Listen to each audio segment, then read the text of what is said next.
जो चाहोगे वही मिलेगा। अपने मन में जिस चीज का विचार करना प्रारंभ करोगे वो चीज तुम्हें मिलने लगेगी।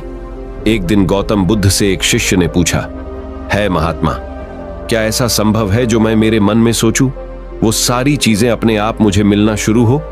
बुद्ध उस शिष्य से बोले, ऐसा संभव तो है, लेकिन क्या इसके लिए तुम ये दो चीजें कर पाओगे? शिष्य बुद्ध से बोला, क्या सच में ऐसा संभव होता है? अगर हाँ तो है महात्मा, मुझ पर कृपा कर मुझे बताइए ऐसा होना कैसे संभव है, मैं इसके लिए कुछ भी करूंगा। बुद्ध उस शिष्य से बोले, तो सुनो, तुम अपने मन में जो चाहो वो तुम्हें मिलने लग जाए। इसका पहला उपाय यह है कि तुम्हें अपने मन को अपने नियंत्रण में लाना सीखना होगा। जब तुम्हारा मन पूरी तरह से तुम्हारे काबू में आएगा तब उस दिन तुम्हें अपनी मनचाही चीजें मिलना शुरू होंगी। शिष्य बुद्ध से बोला, लेकिन गुरुजी, मन को वश में कैसे लाया जाता है और इस समस्या का दूसरा उपाय क्या है? बुद्ध शिष्य से कहते हैं, मन को वश में लाने का सबसे पहला और महत्वपूर्ण उपाय अपने इंद्रियों को संयमित करना होता है। तुम्हारे पांचों इंद्रियां जब तुम्हारे वश में होंगी तभी तुम अपने मन को वश में करने में कामयाब हो पाओगे। शिष्य कहता है गुरुदेव, आप कहते हो कि इंद्रियों को काबू में करने से हमारा मन हमारे काबू में आएगा और फिर जो मैं मेरे मन में सोचूं वो चीज मुझे मिलने लगेगी।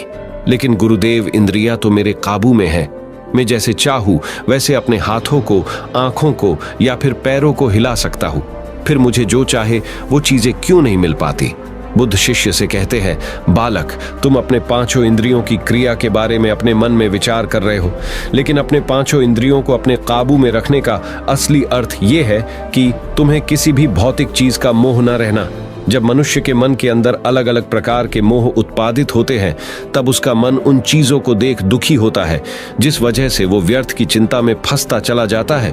वही जिस इंसान का मन अपने काबू में होता है, ऐसा व्यक्ति किसी भी प्रकार के मन के छलावे में न फंसकर अपने लक्ष्य की ओर अग्रसर होता है और वही व्यक्ति जीवन में आगे जाकर अपने लक्ष्य को पूरा कर जीवन में सफल बन पाता है। शिष्य कहता है महात्मा, मन को वश में करने का सही उपाय क्या है? किस प्रकार मैं अपने मन को अपने वश में ला सकूंगा? और गुरुदेव, दूसरा उपाय क्या है जिससे मैं अपनी मनचाही चीजों को पा सकता हूं? बुद्ध शिष्य से कहते हैं, दोस्तों, थोड़ी देर के लिए कहानी को रोक दिया गया है, जिसका कारण कुछ ऐसा है कि शरीर, बुद्धि और मन से संबंधित नई नई जानकारियां हमारे चैनल के मेंबर्स को तुरंत मिलती है। अगर आप भी अपने शरीर, बुद्धि और मन से रिलेटेड जानकारी जानना चाहते हैं तो आप इस चैनल के मेंबर बनने में रुचि दिखा सकते हो। वही कहानी अब आगे बढ़ती है। बुद्ध शिष्य से कहते हैं, तुम्हें अगर अपने मन को वश में करने का उपाय पता करना है तो तुम सामने दिख रहे पेड़ के नीचे 1 महीना हर दिन 2 घंटों के लिए मौन रहकर ध्यान करना। जैसे ही तुम्हारे इन 30 दिनों का सफर खत्म होगा वैसे ही तुम्हें अपने मन को काबू में करने का उपाय मिल जाएगा। जिस दिन तुम्हें अपने मन को काबू में करने का उपाय पूरी तरह झांत हो गया, उसी दिन से तुम अपने मन में जिस भी चीज का विचार करोगे वही चीज तुम्हें प्राप्त होना शुरू होगी। अगर तब तुम पैसे के बारे में या फिर संसार में मौजूदा किसी भी चीज के बारे में अपने मन में विचार करते हो तो वो विचार तुम्हें अपनी मनचाही चीज को प्राप्त करने में तुम्हारी मदद करेगा। पर इसके लिए तुम्हें अपने मन को वश में कर पाना अत्यंत जरूरी है। जब तुम अपने मन को वश में कर लोगे तभी मैं तुम्हें दूसरे उपाय के बारे में बताऊंगा। शिष्य बुद्ध को प्रणाम कर कहता है, ये तो काफी आसान कार्य है। 1 महीना ही क्या, मैं 1 साल तक 2 घंटे उस पेड़ के नीचे बैठ सकता हूँ। आप मुझे आज्ञा दे, कल से ही मैं ध्यान में बैठने के लिए तैयार हूँ। बुद्ध शिष्य से बोले, ठीक है, तुम पहले 30 दिन उस पेड़ के नीचे मौन रहकर ध्यान करके दिखा दो, फिर हम आगे बात करेंगे। उस शिष्य को लगता है, गुरुदेव ने तो मुझे बहुत ही आसान कार्य सौंपा है, इसे मैं आसानता पूर्वक कर सकता हूँ, इसमें कौन सी बड़ी बात है। 1 महीना पेड़ के नीचे ध्यान ही तो लगाना है, इसे मैं आसानी से कर सकता हूँ। शिष्य दूसरे दिन गौतम बुद्ध को प्रणाम कर उस पेड़ के नीचे मौन रूप से बैठ गया। 3-4 दिन तक ऐसे ही चलता रहा। शिष्य हर दिन बुद्ध के पास जाता, उनको प्रणाम करता और उस पेड़ के नीचे जाकर मौन रूप से ध्यान करना प्रारंभ करता। लेकिन जब छठे दिन रोज की तरह शिष्य उस पेड़ के नीचे बैठने जाता है तब उस समय उसका मन बेकाबू होने लगता है।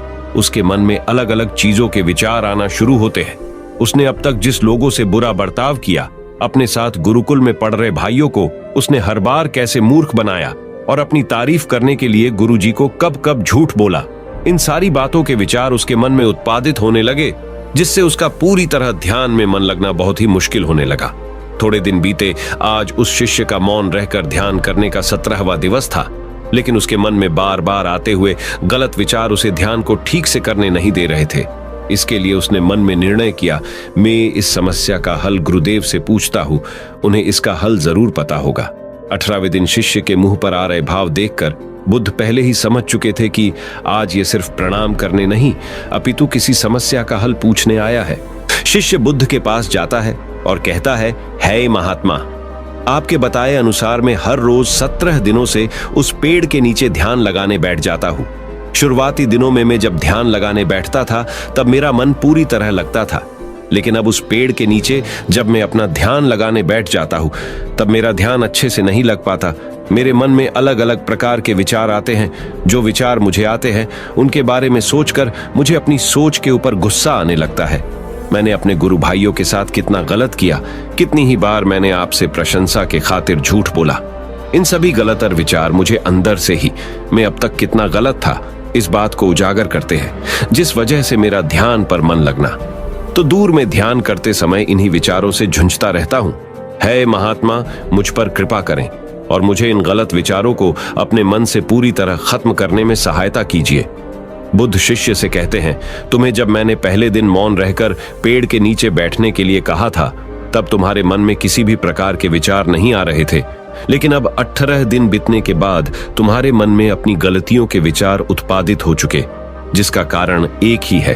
जब तुम अपने गुरु भाइयों के साथ मस्ती करते थे और सबको अपनी तारीफ करने के लिए झूठी कहानियां सुनाते थे, तब तुम शांत रह अपने मन से बातें न कर पूरे दिन गुरु भाइयों के सामने बढ़ावा करने में समय व्यतीत करते थे। लेकिन जब तुम्हारे अपने अंदर अपने मन से बातें करना प्रारंभ किया तो तुम्हें अपने आप ही अपनी गलतियों के बारे में विचार आने शुरू हुए, जिसका कारण एक ही है। व्यक्ति अपने आप से किसी भी सवाल को पूछता नहीं है। लोग शांत रहकर खुद से बात करना पसंद नहीं करते और दूसरों से अपनी समस्याओं का हल पूछकर उदास होते हैं। जब इंसान अपनी किसी भी प्रकार की समस्या का हल शांत रहकर अपने आप से पूछता है, तब उस वक्त उस व्यक्ति की बुद्धि खुद ब खुद उस समस्या को हल करने का रास्ता उस इंसान को बताना शुरू करती है। जब तुम अपने आप से बातें करना प्रारंभ करते हो तब तुम्हें खुद की अच्छाइयां और बुराइयां दोनों दिखना शुरू होती है, जिसका फायदा तुम्हें भविष्य में होना शुरू होता है। यानी जब तुम्हें अपनी गलतियां दिखती तब तुम उन पर शांति से काम कर अपने आप ही आगे बढ़ना शुरू कर देते हो, जिस वजह से तुम अपने मन में जिस भी चीज को सोचते हो उस चीज को प्राप्त करने का रास्ता तुम्हारी बुद्धि तुम्हें दिखाना शुरू करती है। बौद्ध कहते हैं, इसलिए मैंने पहले ही दिन तुम्हें बताया था, जैसे जैसे तुम शांत रहकर अपने मन से विचार करना शुरू करोगे वैसे वैसे तुम्हें अपनी मन चाही चीजें मिलना प्रारंभ होंगी। बुद्ध शिष्य से बोले, गुरुदेव, आपने मुझे दूसरा उपाय बताने का भी वादा किया था। मुझे लगता है वो उपाय इससे आसान होगा। कृपा कर मुझे दूसरा भी उपाय बताइए। बुद्ध शिष्य को बोले, मैं तुम्हें दूसरा उपाय तुम्हारे 30 दिन पूरे होते ही बता दूंगा। शिष्य बुद्ध को निराशा भरी नजरों से देखता है और वहां से चला जाता है। थोड़े दिन बीतते हैं। आज उस शिष्य के 30 दिन पूरे हो चुके थे। शिष्य बुद्ध के पास चला जाता है और बुद्ध से पूछता है गुरुदेव, मुझे मेरा मन इतना हल्का क्यों लग रहा है? आज मेरे मन में पहले से कम विचार आते हैं और मेरे मन में किसी चीज को प्राप्त करने का मोह भी नहीं है।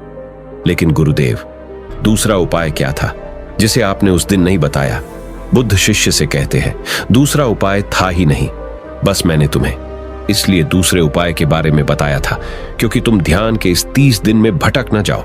तुम अपने ध्यान के इन दिनों पूरी तरह से खत्म कर पाओ, जिससे तुम्हें अपने अंदर की आवाज को पहचानने में मदद हो और तुम जान सको कि ऐसा संभव जरूर है कि जो तुम चाहो वो तुम्हें मिल सकता है। लेकिन अपने मन को वश में करने के बाद इसके रास्ते और भी ज्यादा आसान हो जाते हैं। इसलिए इंसान का मन अगर उसके वश में हो तो वो अपनी मन चाही चीज को प्राप्त करने में समर्थ रहता है।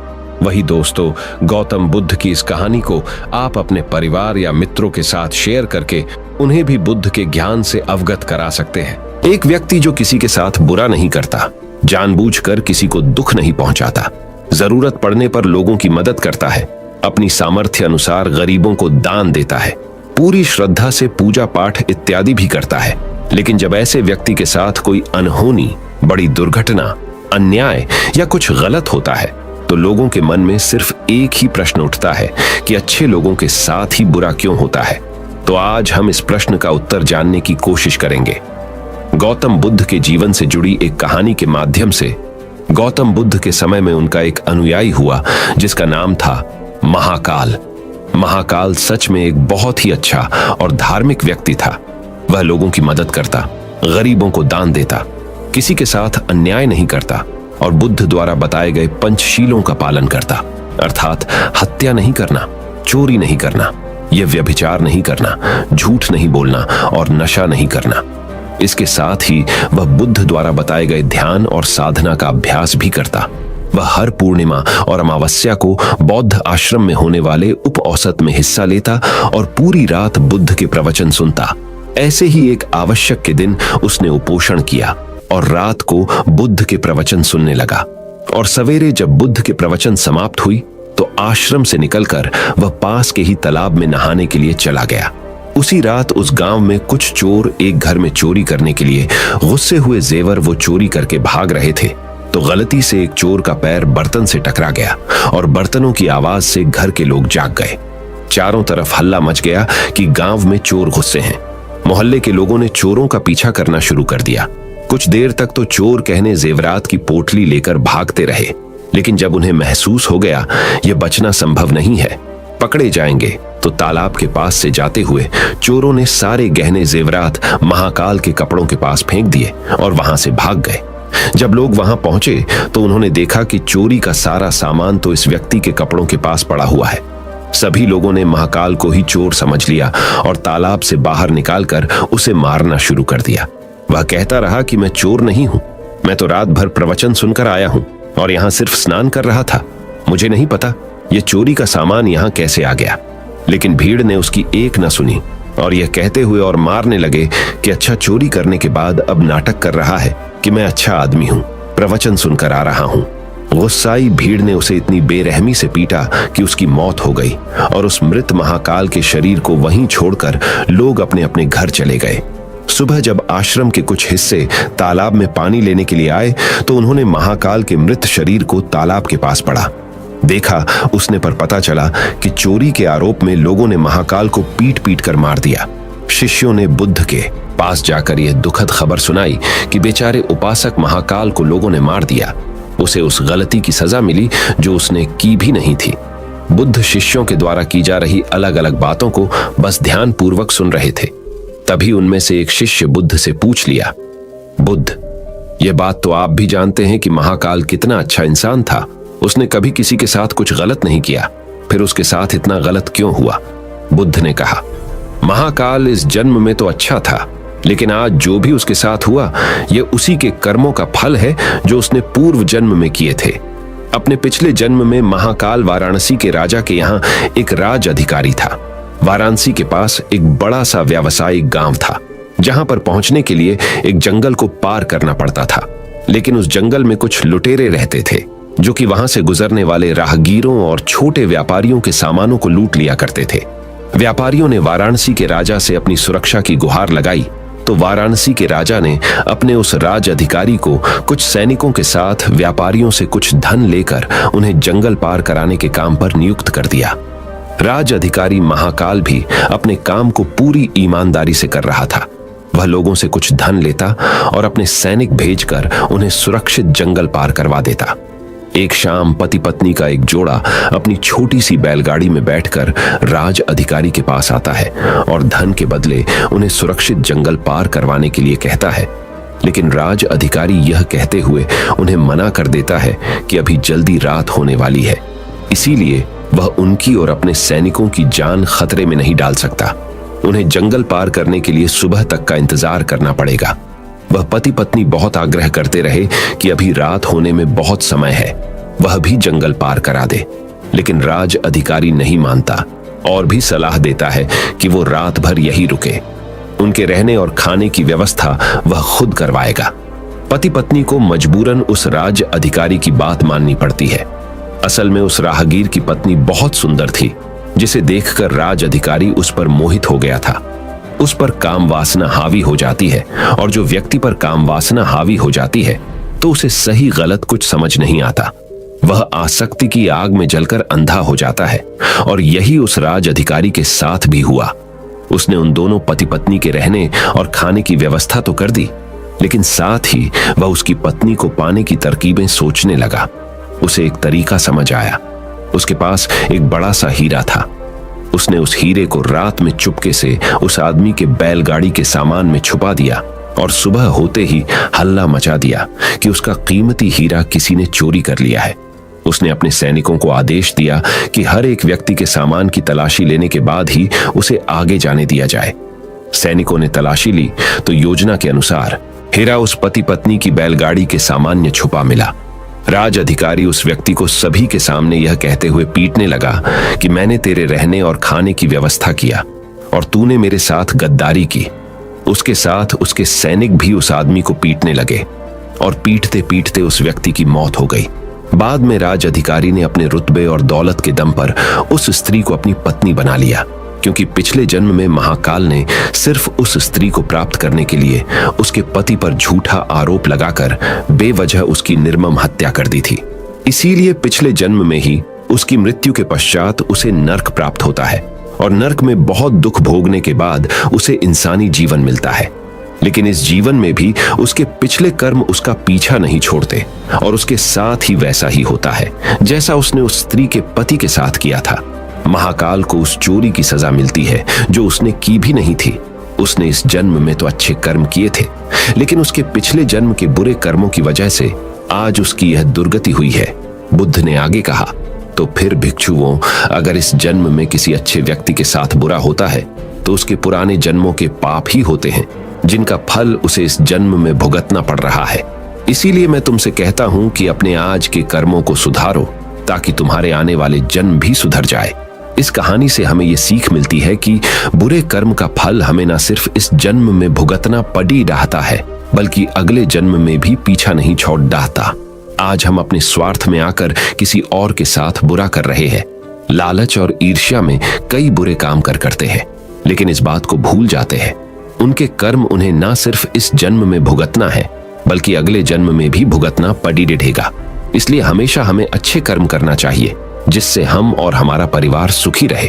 अगर आपको यह गौतम बुद्ध की कहानी से कुछ सीखने को मिला हो और यह कहानी आपको पसंद आई हो तो हमारे चैनल को सब्सक्राइब कीजिए और इस वीडियो को एक लाइक कीजिए और जितना हो सके उतना अपने दोस्तों के साथ इस कहानी को शेयर करें। तो मिलते हैं।